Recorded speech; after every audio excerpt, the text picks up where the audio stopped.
Es porque no han escuchado nunca un mensaje transmitido desde aquí. A lo mejor por una cuestión de logística y para que nadie tenga que hacerlo por religión, yo no digo busquen en tal lado, en tal página, pero caramba que todos los mensajes tienen que ver con la Biblia, con las Escrituras, con pasajes bíblicos, y tenemos que aprender a amar la Biblia, amarla. Pero somos de los que amamos la Biblia porque la vivimos, no porque la leemos o la traemos de desodorante aquí abajo la axila todos los domingos. Algunos creen, ¿y dónde está la Biblia? Como si esto tuviese un poder intrínseco en sí mismo. Esto es nada más un libro, esto es un éxito editorial, nada más que eso. Cuando esta palabra escrita, este éxito editorial, la empezamos a vivir y a obedecer, es cuando el Espíritu Santo hace que esta palabra esté viva. De otro modo, es un libro más en la biblioteca. ¿Estamos de acuerdo, sí o no? Es un libro más.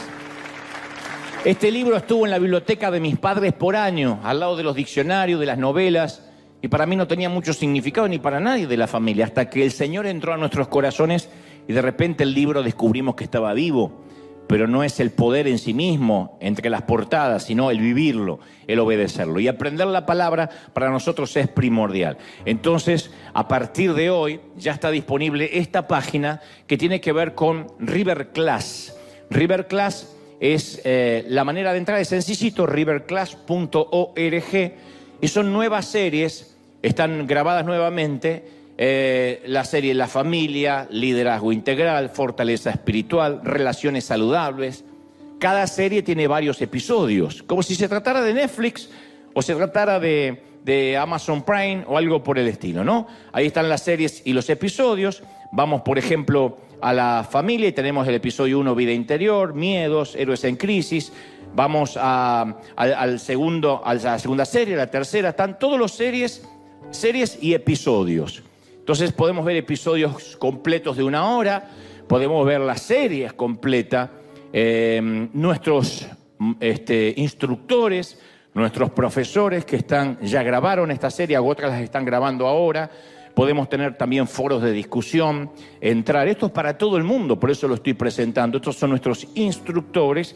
Y después la manera de acceder pagando los episodios por cada uno individual, las series completas o el acceso total. Eso tiene que ver más con la logística de cómo acceder. También creemos nosotros que lo que es gratis no se valora, que lo que es gratis simplemente se descarta. Esto tiene un costo, Dios sabe que ninguno se está haciendo rico con esto, ni mucho menos, pero esto tiene que ver con amar la palabra de Dios. Las inscripciones son en abril, o sea, dentro de muy poco, pero hoy ya mismo aquí, los que estamos localmente, podemos salir al lobby y tenemos ahí gente que nos va a dar más información de lo que necesitamos. No obstante, podemos entrar a riverclass.org y tener toda la información de esta serie maravillosa. Se repiten muchos de los temas de lo que antiguamente era el seminario nivel 1, seminario nivel 2, pero ahora lo hicimos de un modo más expeditivo, pragmático, de manera que ustedes dicen, a mí me interesa solo la familia, así que voy a acceder a la serie número 1. Otro dice, no, a mí me interesa el desarrollo personal, liderazgo integral,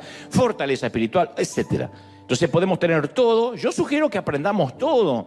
Es maravilloso porque tenemos profesores que nos explican en una atracción más tranquila, no es una oratoria, no es una prédica de domingo, sino que es una enseñanza donde uno puede acceder, poner pausa, tomar notas. Es maravilloso. E hicimos este seminario pensando en la practicidad. Por cierto, no es un seminario teológico de manera explícita, donde vamos a aprender el Apocalipsis, quién escribió las cartas, las epístolas. No porque eso esté mal, sino porque en este caso nuestro llamado es que todo sea muy práctico y aplicable a la vida diaria. Entonces hicimos todas estas series aplicables a la vida diaria, como si escucharan mensajes del domingo durante la semana, para trabajar, para lidiar con los hijos, para el matrimonio, para la familia, para el futuro. Así que lo recomendamos ampliamente.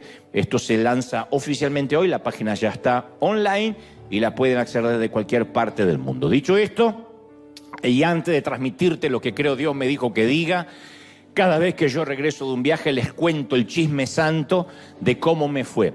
Y además de eso, la gente que estuvo presente en estos shows, en estas conferencias, siempre espera el saludo nuestro. Así que estuvimos en toda la frontera, recorriendo todo Texas, toda la semana. Salimos el lunes y el martes me presenté en McAllen. Yo no sabía que había tantos hispanos en McAllen. De hecho, no estoy subestimando la ciudad, ni mucho menos, pero me sorprendió mucho, sold out, tuvimos absolutamente en las 3 ciudades que estuvimos esta semana. Ni sabía que tenían un teatro así, díganme si no es el Dolby Theater, donde se entregan los Oscars, que alguna vez estuvimos también aquí en el corazón de Hollywood. Es hermoso el sitio, parecía que estábamos en un acuario gigantesco, y McAllen nos recibió también con un lleno total, muchísima gente que cruzó la frontera, que llegó desde México, y los locales, obviamente, que estaban desde muy temprano y tuvimos una conferencia maravillosa. Y toda la gente de McAllen, muy amorosa, nos recibieron con un cariño. Se escucha música tejana hasta en el baño de los aeropuertos. Mirá qué lindo, mirá, maravilloso, una conferencia 2 horas 20, donde reímos, donde lloramos, donde fue mucha gente que no conocía al Señor, inconversa, invitados, me consta, muchos católicos, muchos judíos, ortodoxos. Se me acerca una dama y me dice, yo soy testigo de Jehová. Y le digo, está bien, yo no vi el accidente, pero también podría ser testigo. Un chiste malo, pero lo quería meter en alguna parte. Y se reía la señora. Le digo, no, está bien, eres muy bienvenida, esto es para toda la gente, crean lo que crean, tengan los dogmas que tengan. Fue una noche maravillosa, esto fue McAllen. Al día siguiente nos fuimos al Paso, también en Texas. El Paso, un sitio maravilloso que cuando uno llega en el avión parece que está en pleno desierto. Y después tiene un downtown, un centro muy bonito, un lugar muy colonial. En algunos momentos me sentía en la serie del Zorro de Gay Williams, porque tenía eso, ese marco colonial, ese marco, diría casi español, que no se suele encontrar mucho en los Estados Unidos. Verán que el hotel también, dicho sea de paso, era español, pero el teatro tiene todo ese marco europeo. Fue maravilloso, esto fue El Paso. Así que fue una corrida durante toda la semana. Tomamos casi 6 aviones para poder hacer combinaciones y estar en todo Texas, que es uno de los estados más grandes de los Estados Unidos, ustedes lo saben. Finalmente teníamos que terminar en Houston. Houston fue maravilloso porque tiene este gran coliseo, un sitio que alberga muchísima gente, que nos parecía también extraño que se pudiera llenar. Y efectivamente tuvimos un lleno absoluto, llegaron gente de todas partes de los Estados Unidos. Houston es un sitio muy, muy neurálgico, muy importante, y toda la gente que estuvo allí presente se dio cita desde muy temprano. Un tránsito feroz, como todas las grandes ciudades. Decía el chofer que nos llevaba de un sitio a otro que cree que es el peor tránsito de los Estados Unidos, incluso peor que Los Ángeles en una hora pico. Fíjense qué maravilloso que fue Houston, donde también nos recibieron muy bien, donde fue glorioso, donde Dios, fundamentalmente a todo el equipo que me acompaña y a mí, nos dio fuerzas, nos dio salud, y eso es muy importante. Gracias por orar. Para terminar la gira de Estados Unidos en 2 semanas, justo la semana de Easter, no voy a faltar aquí el domingo, pero en la semana anterior me toca nada más que nos queda Charlotte, North Carolina y Atlanta. Y después de eso ya nos vamos para el resto de América y Europa, pero gracias por orar, gracias por sostener. Ese es el chisme santo, gente del Paso, McAllen y Houston. Dios los bendiga. Y nos vemos en Argentina el 11 de abril. El 11 de abril allí en el Movistar Arena. Muy bien. ¿Estamos listos? Dicen conmigo, ¿estoy listo, sí o no? Muy bien.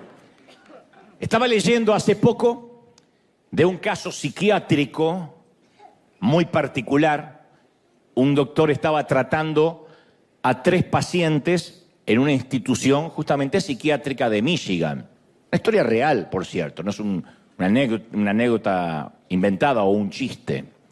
Estos pacientes, estos 3, sufrían delirios de grandeza, megalomanía.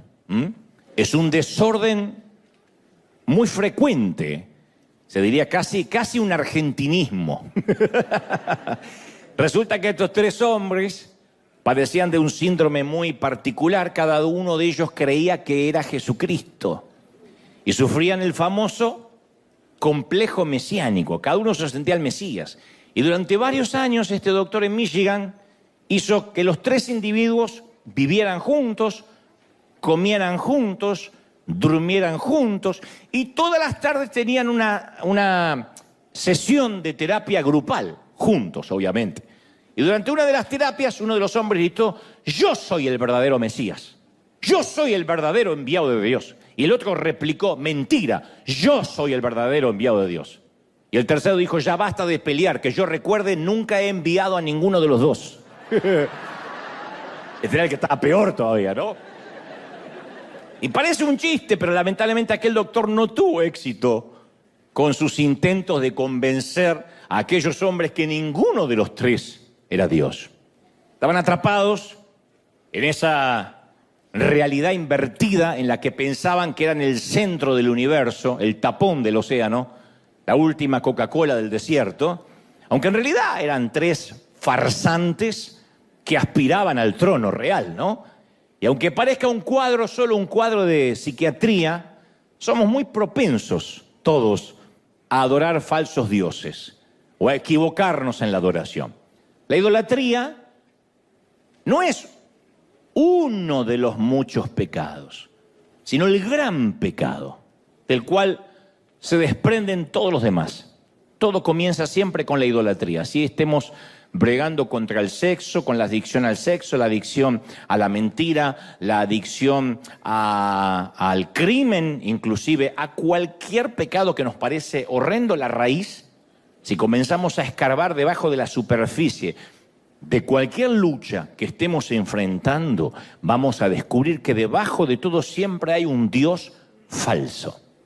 Mientras ese Dios, en minúscula, no sea destronado y el verdadero Dios no ocupe el lugar que le corresponde en nuestro corazón, no vamos a alcanzar la victoria.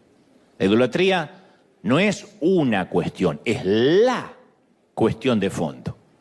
Es el tema medular. Hay 100 millones de síntomas diferentes, pero la patología siempre termina siendo la idolatría. Te lo voy a demostrar en los próximos minutos, porque uno inmediatamente dice: no es mi caso. Cuando Moisés recibe los mandamientos de Dios, los 10 mandamientos, el decálogo, en el monte Sinaí, el primero de ellos fue: yo soy Jehová tu Dios, que te saqué de la tierra de Egipto, de la casa de servidumbre. No tendrás dioses ajenos delante de mí. Esto está en Éxodo 22. No tendrás dioses ajenos delante de mí. Entonces, cuando Dios promulgó este mandamiento, la gente estaba muy familiarizada con muchos dioses. Los egipcios tenían dioses locales para cada distrito. Cada uno tenía su diferente dios. Y Dios estaba harto, el Señor estaba harto de estos dioses, estas imitaciones burdas, de estos dioses sustitutos. Así que le dice a la nación de Israel que haga pedazos el panteón y cancela toda la actividad de otros dioses. Él se aseguró que comprendieran que Él era el único Dios verdadero. Y tal vez estés pensando ahora: bueno, te agradezco por la lección de historia, pero esto no tiene mucho que ver conmigo, hoy el mensaje no me va a tocar mucho. Después de todo, en la actualidad no hay mucha gente que adore a muchos dioses. Más bien nos parece que la gente de hoy no adora nada, ni a nadie. Yo, sin embargo, te voy a demostrar que la lista de nuestros dioses es más larga, es más ecléctica que la de ellos, es más amplia que la de los egipcios, que la de los hebreos. Y por el simple hecho de que les demos otros nombres, no dejan de ser lo que son, dioses. Los tenemos.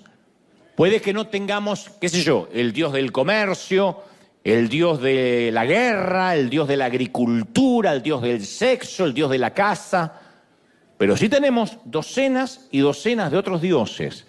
El gran tema es que no los identificamos como dioses, por dos razones muy puntuales, a saber, En primer lugar, nuestros dioses hoy no tienen el clásico atavío religioso, necesariamente. Y en segundo lugar, podríamos estar adorando algo que intrínsecamente no es malo. O sea que en sí mismo no es algo necesariamente malo. No digo adoramos la lujuria necesariamente. Puede ser la familia, que ocupe nuestro primer lugar, la profesión, el oficio, el ministerio.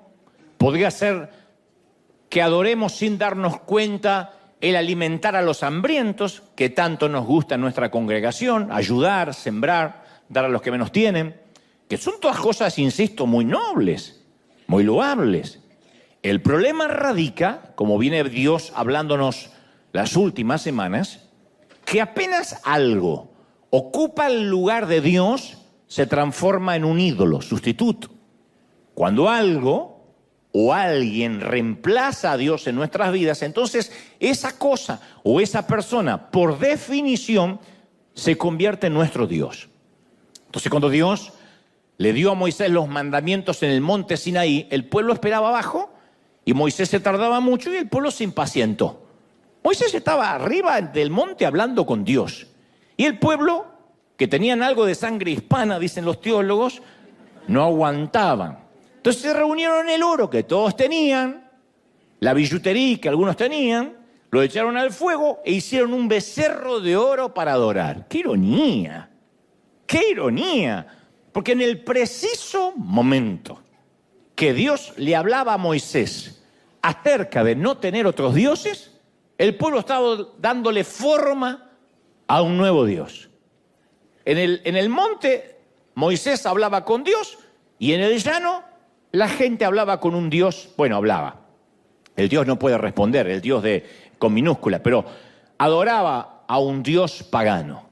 El Salmo 106, 19 relata, en Horeb hicieron un becerro y se postraron ante un ídolo de fundición. Cambiaron al Dios que era el motivo de su orgullo por la imagen de un toro que come hierba. Ustedes dirán, pero qué gente ridícula, ¿no?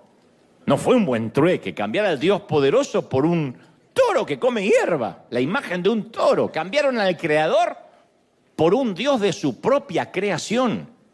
Y me pregunto, ¿será que nosotros somos muy distintos? Quizás reemplazamos en un momento sin darnos cuenta a Dios por el sueño americano.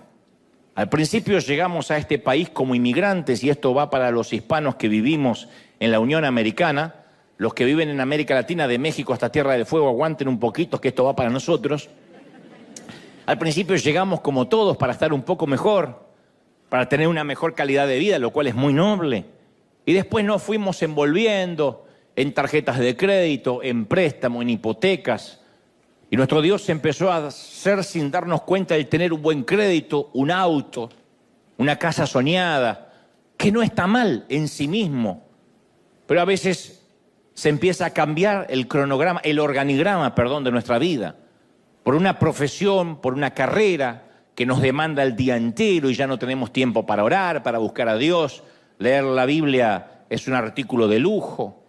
Por un equipo de fútbol, hay gente que tiene la idolatría por un equipo de fútbol que tampoco está mal. Yo me gusta hacer porras por Argentina, especialmente cuando gana tantos campeonatos y llega a las finales. Pero a mí me ha sorprendido mucho a gente que cae en la depresión si su equipo pierde. Es una locura. Siempre decimos es fútbol, nada más que fútbol, o lo que sea, cual sea el deporte que te agrade, es nada más que un deporte. Ni perdimos ni ganamos. Son esos 22 tipos millonarios los que se llevan el dinero. Nosotros somos los bobos que los miramos correr. Somos los tontos que miramos a 22 multimillonarios correr tras una pelota. Y si entendemos la regla de juego y es un entretenimiento, está perfecto. Pero si nos vamos a deprimir y nuestro estado de ánimo depende de un resultado futbolístico, tenemos un ídolo. Otros tienen una adicción a un cuerpo bien modelado y le dedican horas y horas al gimnasio, a las dietas y hasta las cirugías estéticas. Está mal cuidar el templo del espíritu. Nota que nada de lo que te estoy diciendo está mal en sí mismo, intrínsecamente, no está mal. El tema es cuando tu obsesión, nuestra obsesión es el cuerpo. Y broncearlo y estirarlo y vestirlo con las mejores marcas y vivir en el gimnasio. Cuando la obsesión pasa a ser el cuerpo es porque estamos descuidando el alma y el espíritu. De alguna forma modelamos nuestros propios becerros de oro, nuestros toros que comen pasto. Y Dios afirma una y otra vez, dice, no te hagas ningún ídolo, ni nada que guarde semejanza a nada. No te inclines delante de ellos ni los adores.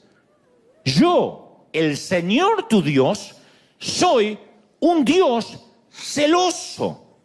Esto está en Éxodo 24. No es Moisés diciendo que le parece que Dios es celoso.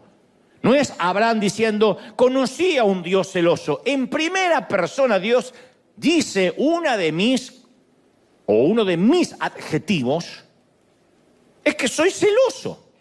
¿Quién reconocería de nosotros que somos celosos? Nos da vergüenza decir que tenemos celos. Pero Él es que es el Rey de Reyes, el libertador, el que se llama a sí mismo el proveedor, el sanador, el redentor. La lista continúa. Entre todos los nombres de Dios hay uno que parece extraño. Hasta suena como una debilidad. Y que además es el atributo más subestimado por todos nosotros, sus hijos. Digo el más subestimado porque no se componen canciones acerca de los celos de Dios. Decimos Jehová Jireh, Jehová Nisi, Jehová Shalom. Pero no decimos que Jehová es celoso. Porque lo tomamos como que bueno, ese día el Señor no tenía un buen día y se le escapó un defecto. Pero Dios es perfecto. Dios dice, yo soy un Dios celoso. Entonces, a priori, en principio suena un Dios mezquino, hasta inseguro. ¿Cómo es que Dios es celoso? Tal vez no quiso decir eso, habría que ver las traducciones originales. Las traducciones originales dicen yo soy fuego consumidor y celoso. Y no es que después se ablandó porque se puso viejito. Nosotros envejecemos, Dios no. Suena... Cuando dice yo soy celoso, suena a ese noviecito posesivo que alguna vez tuviste, que no te dejaba hablar con nadie y te controlaba los textos del celular, que dijiste me saco a este parásito de encima porque me va a hacer la vida imposible. A eso suena. No digo que lo sea, a eso suena.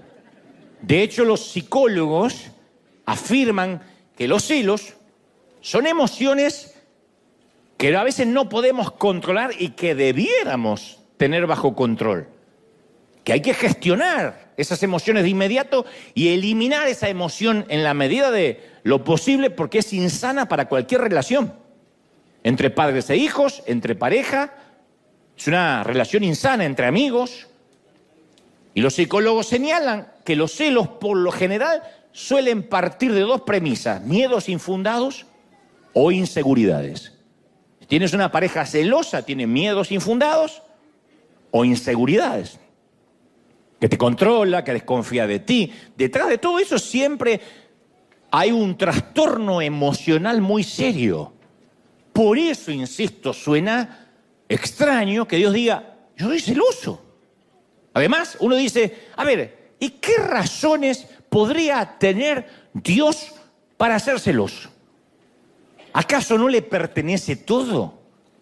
¿Hay algo que pueda competir con su poder, con su grandeza? Por supuesto que no.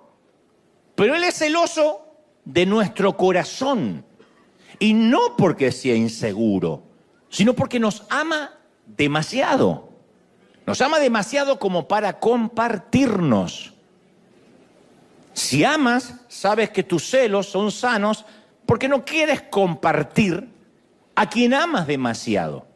Dios quiere una relación que sea exclusiva, porque sea Dios y porque no tenga inseguridades y porque no compita con nadie. No necesariamente dice, bueno, búscame cuando tengas ganas, yo soy como el 911, a lo mejor no me usas nunca, pero voy a estar ahí.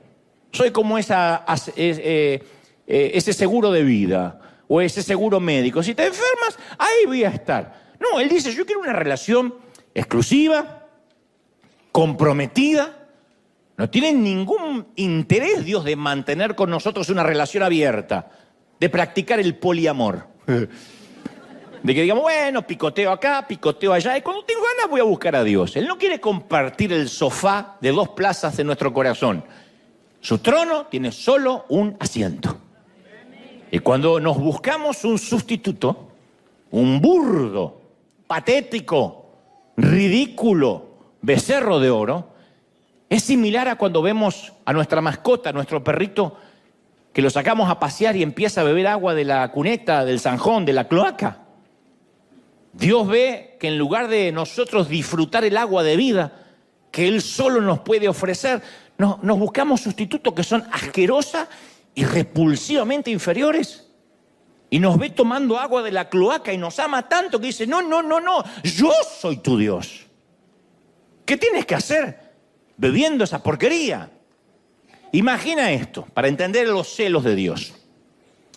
Llevas a tu hija a comer a un restaurante muy fino, no te importa gastarte una fortuna, vas a reventar la tarjeta porque se trata de su graduación. Y tu hija es tu orgullo y se acaba de graduar, así que quieres honrarla con una buena cena. Así que le ordenas un filet mignon, un exclusivo corte de lomo argentino. Si se gradúa, lomo argentino. Reciban este consejo de parte del corazón del Señor. Y te lo traen a la mesa, crepitante, cocinado a la perfección, 3/4 hay que comerlo. No como eso que hacen así el tenedor, hace la vaca. Hay que comerlo 3/4. Ahora imagina, y no lo llenen de chimichurri, eso no es ser argentino, no lo llenen de chimichurri, es un poquitito nada más. Tengo hambre. Imagina que cuando llega el momento de comerlo, tu hija mete la mano en el bolso y saca una pupusa a medio comer. Cuando ustedes prediquen, pongan el ejemplo que quieran. Predico yo, pongo el ejemplo que estamos. No, saca una pupusa que ni siquiera está envuelta en un papel, que tiene algo de moho. Tiene un color verdoso. Sí, se la regalaron hace 1 mes y medio y la tenía guardada ahí. Tiene hasta pelusas del bolso, que camina una hormiga. Y la ves frente a un pedazo de lomo que te costó una fortuna. Y se pone a masticar un trozo de una pupusa en mal estado. ¿Cómo reaccionarías? ¿Te enfadarías? Pagaste un precio alto por ese medallón de carne. Entonces, amas a tu hija y quieres que experimente lo que tienes para ella, lo que preparaste para agasajarla, así que te quedas muy frustrado y dices, ¿pero por qué haces eso? Y bueno, porque a mí me gusta esto. Me hubieses dicho, te llevaba a un negocio, a un restaurante de pupusas, pero no comas eso que está enmohecido cuando te estoy agasajando. Entonces Dios sabe lo que tiene para nosotros y se aflige al ver las elecciones que realizamos en nuestra propia ignorancia. Se aflige cuando ve filas y filas tras una estatua. O gente que dice, no, yo no lo adoro, pero representa algo. Y se postran ante ridiculeces. Es comer algo enmohecido cuando Dios dice, yo te preparé lo verdadero. Eso define los celos amorosos de Dios. Un padre que ama y dice, yo no puedo creer. Una madre que cocinó toda la tarde o toda la mañana, preparó un manjar y el hijo agarra un trozo de pan duro y se va a la calle y dice, yo no lo puedo creer. Te pone celosa por amor, dice, yo quiero que se alimente bien.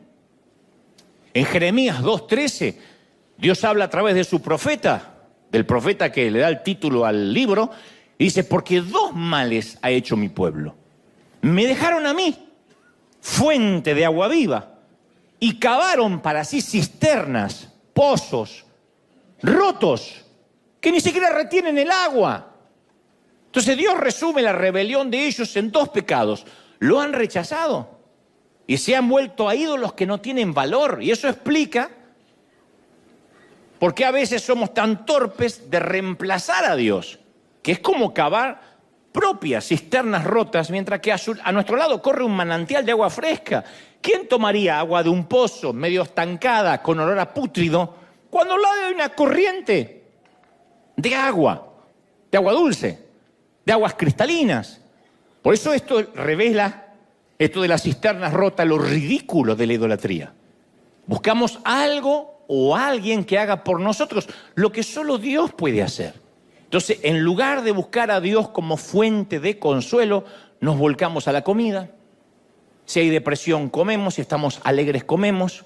¿Está mal comer? No, el problema es la motivación por la cual hacemos de cada comida la última cena. Nos volcamos al porno, al alcohol, y ya las cosas nos suenan buenas. En vez de procurar a Dios como fuente de significado, la buscamos en la profesión. Si soy alguien, si cuelgo un diploma en la pared, si termino el curso, si tengo un posgrado, me voy a sentir mejor. Lo volcamos en el ministerio. La iglesia está llena de hombres y mujeres inseguros. Inseguros, niños asustados, como digo yo, con corbatas demasiado grandes, que como son asustados, como no lograron casi nada en la vida, como son inseguros, como les fue mal, entonces tienen un micrófono, algo de poder, de ascendencia ante la gente y empiezan a exhortar, a mandar gente al infierno, a empoderar en todo caso, y tienen una adicción a eso porque toman su identidad de lo que hacen. Llegan a sus casas y se sienten nadie. Tienen que sacar la basura y se sienten una porquería de persona, como si lo quisieran les diera identidad. Eso es un ídolo. En vez de recurrir a Dios como fuente de seguridad, nos volvemos al dinero, a los ahorros, al crédito. ¿Está mal? El dinero, los ahorros y el crédito. No, no está mal. El problema es cuando eso es lo que nos hace sentir seguros. Y cuando tenemos deuda, sentimos que no tenemos valor. En vez de ir a Dios como nuestra fuente de gozo, la buscamos en el sexo, en las maratones de Netflix o en la propia familia. En vez de buscar a Dios como nuestra fuente de esperanza, vamos tras un presidente para ver si nos resuelve la vida. ¿Está mal votar concienzudamente a un candidato? No está mal, pero no hay ningún candidato que Dios pone para salvarme la vida. Dios permite a los presidentes, a los gobernadores, a los reyes, a los buenos y a los dictadores, a los cuerdos y a los locos, pero ninguno de ellos nos va a resolver la vida. No es que si sube Trump, esto va a cambiar y ahí sí, ahí sí. No va a pasar eso. Independientemente de quién se siente en los sillones presidenciales de América Latina o aquí en el Salón Oval en la Casa Blanca, si esa es nuestra fuente de seguridad, estamos fregados. Entonces, en vez de volcarnos a Dios como fuente de identidad, yo sé quién soy en Dios, pasamos horas buscando aprobación en las redes sociales. Y la gente de las redes sociales es la misma gente que el domingo de Palmas le dijo al Señor, Hosana al que viene en el nombre del Señor. Y a la semana se cruzaron de vereda y gritaron, crucifícale. Por nuestra salud mental tenemos que saber que la gente que nos felicita en las redes sociales es la que nos va a dilapidar mañana cuando algo no les gusta. O viceversa. Así de fluctuante es la gente. ¿Por qué? Porque somos gente. No somos marcianos hablando de los terrícolas, somos terrícolas. Estamos poniendo nuestra esperanza en algo que no puede contener el agua, en cisternas rotas. ¿De verdad? ¿De verdad estamos queriéndonos quitar la sed con agua cloacal? Dicho esto, te voy a contar una historia muy interesante. Josué es quien sucede, quien toma la banda presidencial después de Moisés. Es el sucesor del patriarca y ofrece el mejor discurso de toda su gestión. Tuvo varios discursos Josué. Comandante, un hombre de guerra, de batalla, que sabía decir las cosas correctas en los momentos oportunos, pero a mi criterio, es el mejor discurso jamás dado por este gran estratega, por este gran estadista llamado Josué. Aparece en el capítulo 24 del libro que lleva su nombre, el versículo 14, y dice, por lo tanto, ahora ustedes, decídanse, entréguense al Señor y sírvanle fielmente. Desháganse de los dioses de sus antepasados, esos que adoraron al otro lado del río Éufrates y en Egipto, y solo sirvan al Señor. Si a ustedes les parece mal servir al Señor, bueno, democráticamente elijan ustedes mismos a quién servir. O a los dioses que sirvieron sus antepasados del otro lado del río Éufrates, o a los dioses de los amorreos en cuya tierra ahora están habitando. Pero por mi parte, en lo que a mí respecta, yo y mi familia serviremos al Señor. Yo y mi familia serviremos a Jehová. ¿Por qué es el mejor discurso, a mi humilde criterio? Porque no da vueltas, porque es pragmático, porque va al grano y no trata de ser un dictador. No dice que les va a cortar la cabeza, que la cabeza de los que adoren a otros dioses rodarán por la arena. Les presenta un desafío abierto. Es tiempo que el pueblo haga una elección. Elecciones libres. Abren las urnas a votar. Y se pueden seguir al Señor. O hoy pueden elegir a un Dios diferente. Yo encuentro muy interesante que Josué le está dando 3 opciones más, además del único Dios verdadero. Presenta 4 opciones, 4 candidatos al trono del corazón de la gente. Hay uno solo que está en el trono, pero le dice: en el trono de vuestro corazón tienes 4 candidatos para elegir. A mí, cuando me toca hacer un llamado a la salvación, nunca me ha tocado presentar múltiples alternativas. Nunca he dicho: hoy elige entre Jesús, el Buda, Mahoma o Messi. Nunca. Pero Josué, a pesar de que es un comandante en jefe de las Fuerzas Armadas del pueblo hebreo, un general acostumbrado a dar órdenes, sabe que es necesario que hoy tengan una elección democrática y vayan a las urnas a elegir. Claro, porque él sabía lo que luego todos aprendemos, que no se puede obligar a nadie a repetir una oración y arrastrarlo al reino de Dios por la fuerza. Diga conmigo, repita conmigo, le tomamos los datos y ya está dentro. No funciona así.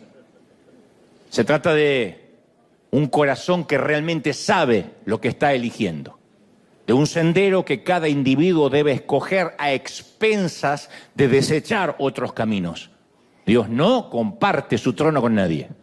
Entonces así lo expone Josué. En principio, le dice al pueblo que tiene 4 opciones y lo desglosa de esta manera. Número 1, sigan a los dioses de sus antepasados, del otro lado del río, del sitio donde una vez salieron. Número 2, sigan a los dioses que luego se encontraron en Egipto, cuando fueron esclavizados tantos años. Número 3, sigan a los dioses de la tierra que ahora habitamos. Número 4, como yo, sigan al Dios verdadero. Escuchando esto uno puede pensar: bueno, gloria a Dios que nosotros no tenemos ese problema. No adoramos a los dioses egipcios, ni a los dioses locales, ni a los dioses del otro lado del río. Pero tengamos en cuenta que cada categoría tiene un momento y un lugar en la vida.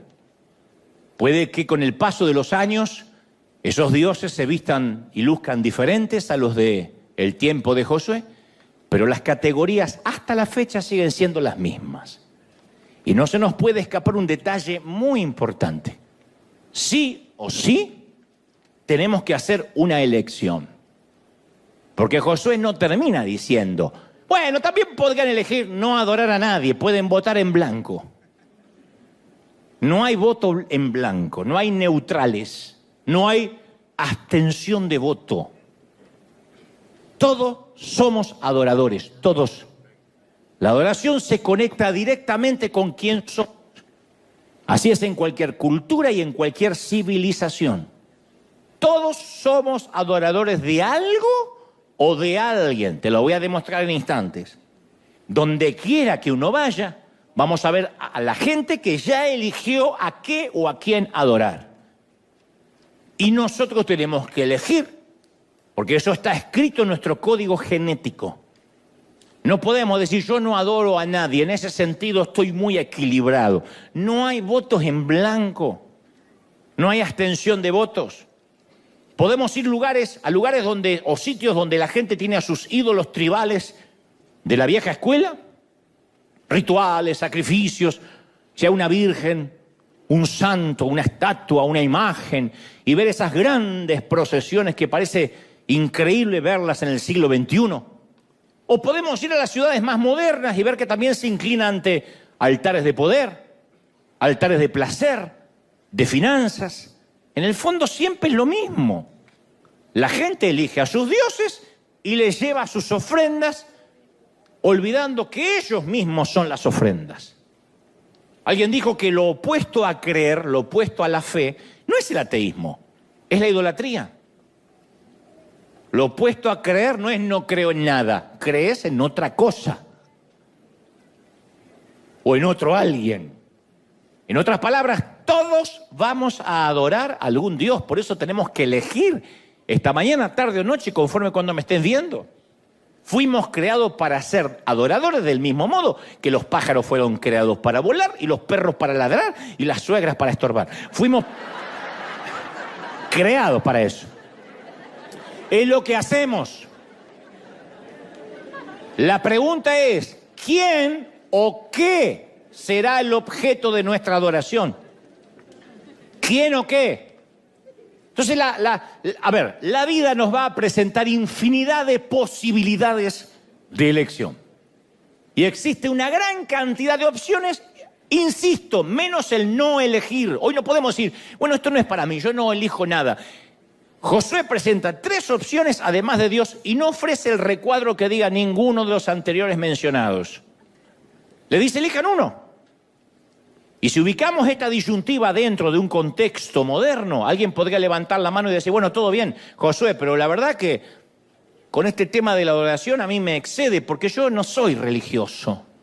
Y aquí es donde nos confundimos porque según nuestra manera de pensar asociamos adoración con religión. Pensamos que la adoración tiene que ver con atuendos, rituales, alguna caminata, algún santo. No, el problema está en la mala comprensión de lo que es la adoración. Cuando alguien dice, yo no soy religioso, no está captando el punto. Si eres miembro de la raza humana, con mente, cuerpo y emociones, entonces eres un adorador. Yo soy un adorador y tú también. Esto viene de fábrica, así venimos equipados. No es algo que adquirimos después si nos gusta o si queremos. Insisto, aunque soy repetitivo y monotemático, solo hay que elegir a qué o a quién vamos a adorar. Es un reflejo condicionado que siempre hace que coloquemos la esperanza en algo o en alguien. En un partido político, en un equipo de fútbol, en que me voy a casar, en el sexo, en los hijos. Cuando tenga hijos voy a ser feliz. Cuando me traigan los nietos voy a ser más feliz. Siempre estamos poniendo en algo o en alguien la esperanza. Porque eso es lo que hacemos los seres humanos, como respirar, comer, pensar. Identificamos lo que deseamos y hacemos sacrificios para alcanzar la meta. Desde el momento que nacimos y nos dieron leche, estamos persiguiendo algo que creemos que va a satisfacer nuestro apetito. Y el resultado final es que nuestras vidas comienzan a tomar la forma de aquello que más nos gusta. Lo que elegimos adorar nos moldea, define nuestro futuro. Así que como hay un montón de chiquititas que quieren parecerse a Taylor Swift y se visten igual que ella y se tatúan igual que ella, así hay un montón de gente que quiere parecerse al jugador de fútbol, al actor, a su padre, a su tío, a su pareja. Empezamos a parecernos al Dios que adoramos. Por eso es que cuando uno adora al verdadero Dios, cada vez más se refleja la gloria de Cristo en nosotros, porque nos empezamos a parecer cómo respondería Jesús, cómo actuaría. Por eso Josué nos habla todo cuando dice, elijan ustedes a quienes van a servir. No es solo adorar, a quien adoras, sirves. O sea, es una decisión intencional.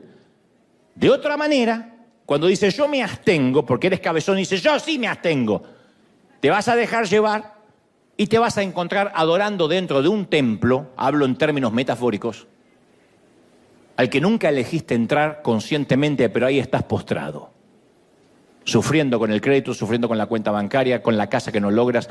Algún Dios sin darte cuenta vas a adorar. De manera que Josué llama al pueblo a elegir y le señala, insisto, 4 opciones. Son como 4 puntos cardinales, como norte, sur, este y oeste. Ninguno está cerca del otro.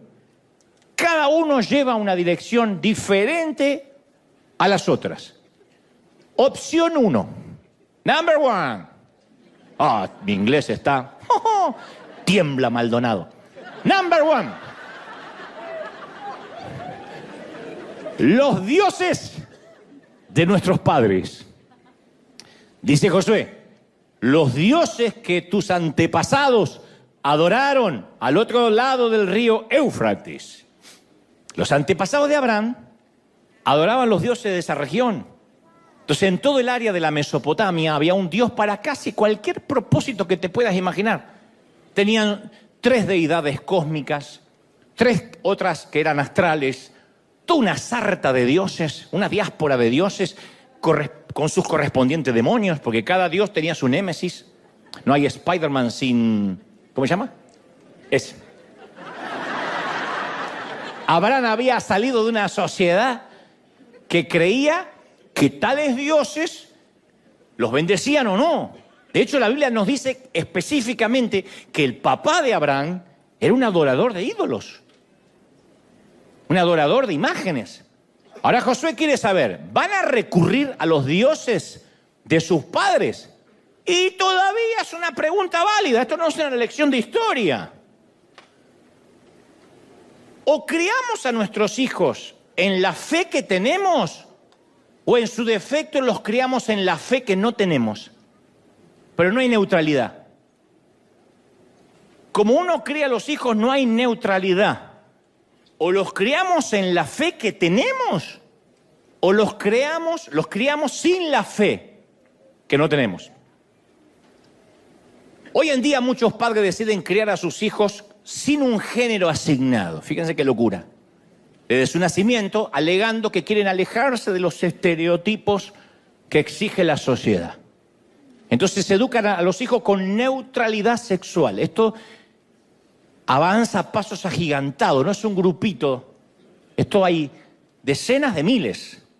Consideran a sus bebés con género abierto, independientemente de su genitalidad, para que ellos elijan el sexo de su preferencia cuando estén listos para hacerlo. O sea, a los 5 años, a los 8 años, a los 10 años. Hay profesores trans, hay maestros trans que desde el kinder, desde el jardín de infantes, desde la primaria, le dicen, en ejercicios prácticos, pueden besar a un compañerito y después a una compañerita y después escriben qué sintieron. Cuando se refieren a sus hijos, estos padres que los crían con un género abierto, no usan pronombres masculinos o femeninos. Parimos un niño o una niña. Dicen, es un niñe. Tampoco los visten según su género. No lo visten de varoncito, si es hombre, ni de niña, si es mujer. Porque no importa los genitales con los que haya nacido, o sea, su catalogación anatómica, no importa. Sino cómo su hijo se autoperciba. Ellos creen que de esa forma no están eligiendo, le están dando libertad a sus hijos. Están absteniéndose de votar, pero en realidad sí están eligiendo por sus hijos. No están educando, están adoctrinando a sus hijos, diciéndole que pueden ser del sexo que quieran gracias a una ley y que pueden asumir que existen hombres con vagina y mujeres con pene. Eso no es una educación libre, eso es un adoctrinamiento ideológico. Eso es empujar a un niño, a una niña que hasta la adolescencia tiene dudas. Todos hemos tenido nuestros conflictos mentales, no de elección de género, sino de identidad, y empujarlos desde niño a algo que está completamente, diametralmente opuesto a lo que Dios diseñó. Dejando de lado eso, que es espantoso, lo mismo cuando decimos, yo voy a criar a mis hijos sin decirle en qué Dios creer. Yo no los quiero obligar a la iglesia, que vaya a la iglesia. Que sean libres. Que un día elijan si quieren servir a Dios o no. Es muy diferente a que ellos tengan su propio encuentro con Dios. Uno no puede prestarle el encuentro con Dios a su hijo, porque eso lo transforma de un hijo de Dios en un nieto de Dios. Y la espiritualidad prestada, vicaria, no sirve. Yo estoy consciente que nuestros hijos, porque nacieron en un hogar cristiano, no son cristianos en sí mismos. Es como nacer en un garage y creer que somos un auto. Yo sé que van a tener que tener su propio encuentro con Dios. No obstante, o lo criamos, instruimos al niño en su camino para que de grande no se aparte de él, o decimos, no, yo prefiero que decida él. Y sin darnos cuenta en nuestros hogares, levantamos un ídolo y le enseñamos a nuestros hijos en quién o en qué creer, quién o qué es digno de nuestra adoración y quién no lo es. Si en casa nunca hay devocionales, si en casa nunca se lee la Biblia, si en casa nunca se canta una alabanza, le estamos diciendo a nuestros hijos, a ese Dios no hay que adorar. Elige tú. Como diciéndole, elige el sexo. Si nos aterra aquellos que crían a hijos con género abierto, nos debería aterrar aquellos que crían a hijos con creencias abiertas. Ahora, convengamos, todos heredamos creencias de nuestro hogar, de nuestros padres. Algunas cosas de las que heredamos de nuestros viejos son fáciles de ver. Heredaste la nariz de tu papá, las caderas de la vieja, el trasero del tío, que llegó hasta el padre. Pero no es lo único que recibiste de ellos. También terminaste adorando a dioses que ellos adoraron. La psicología llama a esta transferencia, ley de la exposición al entorno. Por ejemplo, la ley de la exposición significa que nuestras mentes absorben de niños y nuestras vidas reflejan de adultos aquello a lo que estuvimos expuestos. Esa es la mayor educación, lo que uno ve. No lo que nos dicen solamente, lo que uno ve. Quizá para tu padre la vida era trabajar. Acto noble si lo hay, digno, ¿no? Pero él trabajaba y trabajaba y trabajaba y su vida era en torno al trabajo. Y estaba dispuesto a sacrificar días de descanso, feriados, vacaciones familiares, solo para trabajar y para trabajar y trabajar. Y tú dices, mi papá era un burro trabajando y me dio ese ejemplo. Pero de pronto recuerdas que el humor de tu padre dependía de cómo le iba en el trabajo. Y era un hombre que trabajaba, lo único que pudiste decir en su funeral, trabajaba. Porque cuando llegaba a casa era un zombi, ausente, no se involucraba con sus hijos, a papá no se lo podía molestar porque papá trabaja. Papá no iba a los actos escolares porque papá trabaja. Papá no le puedo contar lo que me pasa en las emociones porque papá trabaja, porque sostiene, porque provee, ¿está bien? Pero entonces lo más probable es que tu trabajo ahora de adulto también sea tu templo. Y en lugar de encontrar tu identidad en Cristo, la encuentras en tu trabajo. Y cuando no tienes trabajo, tu vida ya no tiene más sentido, te quieres suicidar al día siguiente. Porque el Dios de tus padres era el trabajo. O tus padres vivían quejándose que la plata nunca alcanzaba. ¿Quién no tuvo padres así? Que no malgastes el agua, que el papel higiénico no nos regalan, que no tires la cáscara de banana, porque capaz que mañana no hay para comer. Y entonces lo más probable es que ahora de adulto, tu Dios sea la miserabilidad, que no es lo mismo que la pobreza. Porque ahora tienes un buen pasar, quizá ahorros en el banco, pero eres eso de lo que crees que todo tiene que ser gratis y no estás dispuesto a que se te caiga un centavo de más. Ay, pensé que era gratis, porque viene de la miserabilidad. Entonces, en lugar de encontrar su identidad y su valía en Cristo, la encuentra en lo que puede acumular. ¿Tiene dinero en el banco? Alaba a Dios. Las cuentas están en rojo, ya no quiere venir a la iglesia. ¿Es tu Dios? ¿El Dios que heredaste? ¿O tu padre te vivía diciendo que alquilar, rentar era tirar el dinero?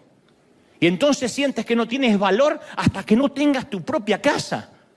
Y te voy a decir algo que no te va a decir otro, porque generalmente desde los púlpitos te dice cuántos quieren ser dueño, ser cabeza, cuántos quieren ser cabeza y no cola, porque Dios te va a dar una casa. Pero yo te voy a decir la verdad. Yo te voy a decir, a lo mejor Dios quiere que rentes toda la vida. O viva de prestado. ¿Y? Acuérdense lo que Dios nos habló el domingo pasado, el Hijo del Hombre no tiene donde recostar la cabeza. No es un voto de pobreza. Algunos pueden comprar, otros no pueden comprar. Porque, ¿qué sé yo? Eso no revela el carácter de nadie. ¿Cuánta gente con casa propia se va directo al infierno y gente que nunca tuvo casa propia es un devoto cristiano? Pero tal vez te dijeron toda la vida, si no tienes tu casa, estás tirando el dinero. Entonces hoy en día tu Dios es, no, la casa, yo cuando tenga el título, ahí voy a descansar. Se abre la falla de San Andrés, no queda ni el título.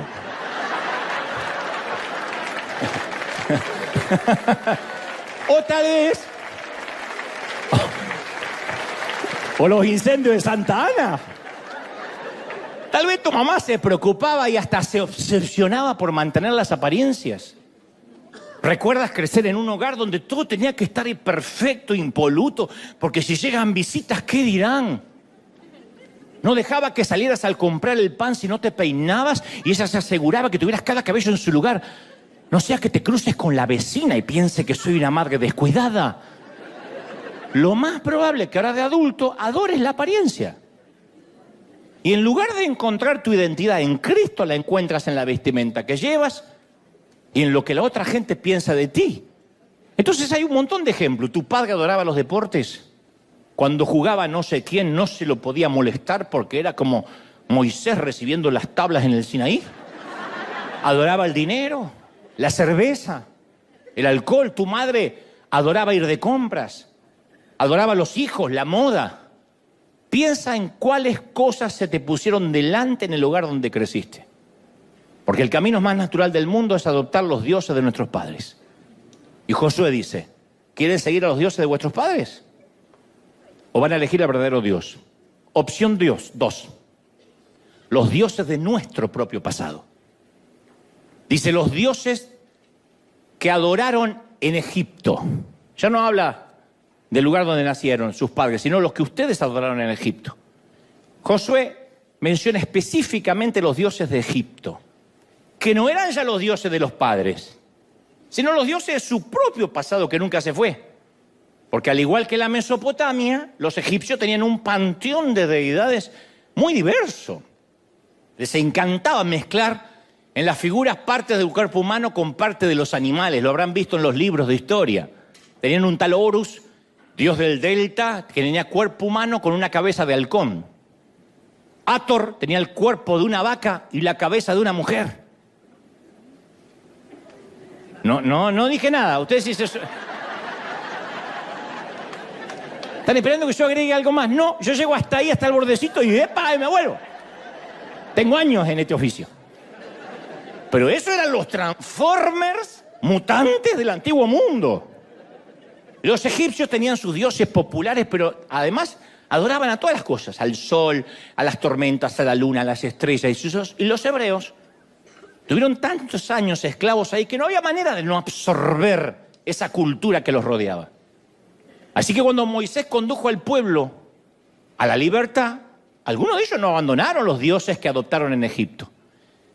Ezequiel 27 dice, a cada uno les ordené que arrojara sus ídolos detestables, con los que estaban obsesionados, dice Ezequiel.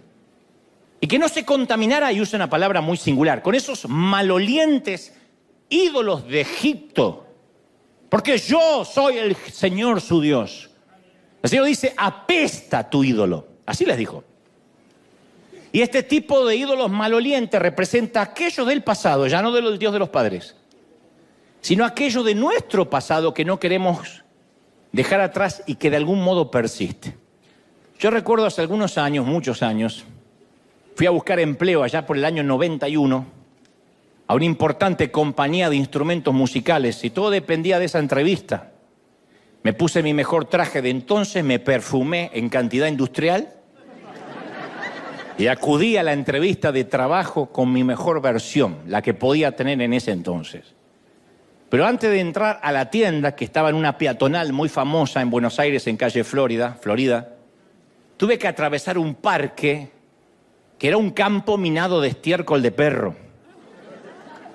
Y sin darme cuenta, cuando entré a la oficina del gerente, un aroma nauseabundo impregnó toda la oficina, superó mi perfume. Y el gerente dice, espere, y empezó a abrir las ventanas hasta que se dio cuenta quién era la fuente del olor. Y yo miré con horror mis zapatos y comprobé que había dejado huellas de excremento animal sobre la alfombra en toda la oficina de quien me iba a contratar. Entonces, este es el punto, que muchas personas se hacen cristianas, invitan a Jesucristo a entrar a sus corazones, a tomar el trono de su vida. Todo es fantástico hasta que captan un olorcito, algo que han traído bajo la suela. Algo que huele, pero que no huele bien, que más bien apesta. Algo que debió haber sido destruido tiempo atrás, pero que de alguna manera te acompañó en la caminata. Está bien, fuimos limpiados minuciosamente. Entonces, ¿por qué todavía a veces llevamos colgado eso del zapato? Porque son convertidos que aún conservan los viejos deseos, algunos viejos hábitos. Han invitado a que el Señor sea el único Dios de sus vidas, pero aún le siguen prestando atención a esos antiguos dioses. Este es el desafío que muchos enfrentamos a algunos de nosotros. El problema no es seguir a Jesús, el problema es que intentamos seguirlo, como dije el domingo pasado, sin dejar algo sucio atrás. Y cuando uno intenta seguir a Jesús con algo sucio, eso va a superar cualquier perfume de alabanza. Josué sabe que hay un poquito de Egipto adherido a las sandalias de su pueblo. Los viejos dioses que se rehúsan a morir, se sostienen, se aferran minuciosamente a nosotros. Quizá cuando llegamos a Cristo recién los antiguos dioses se queden en silencio por un tiempo, pero si no hay una verdadera entrega del corazón, te transformas en un mujeriego en pausa. Yo era mujeriego, pero ahora que vino el Señor a mi vida puse la pausa. No es poner la pausa. Un homosexual en pausa, un soberbio en pausa, un violento en pausa. Y un día las cosas se ponen feas y quitas la pausa. Y el monstruo sale otra vez y los dioses te vuelven a gobernar, porque nunca cambiamos de vida, solo pusimos en pausa esa parte de nuestra personalidad. Así que aunque hayas elegido al Señor en el pasado aceptando a Cristo, el desafío que hoy te presenta Josué es elegir a quién vas a servir hoy. Y si vas a limpiarte la suela de los dioses del pasado. La opción 3, los dioses de nuestra cultura. Dice, o elijan a los dioses de los amorreos en cuya tierra ahora habitan.